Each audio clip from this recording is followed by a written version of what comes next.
Sebuah video pendek ramai diperbincangkan warganet di media sosial Telegram pada Kamis 1 Desember 2022.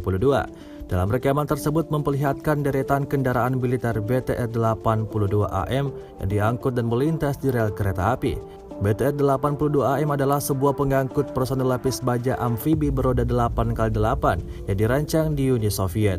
Diadopsi pada tahun 1985 dan menggantikan kendaraan sebelumnya, BTR-60 dan BTR-70 di Angkatan Darat Soviet.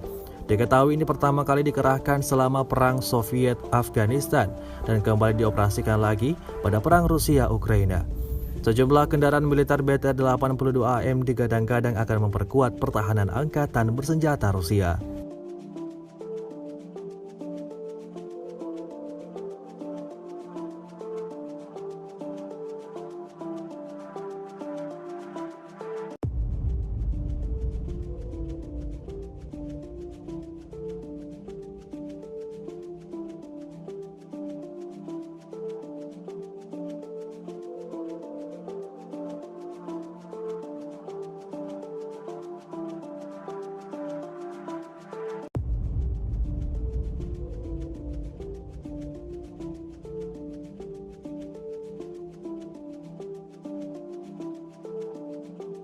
Terima kasih sudah nonton.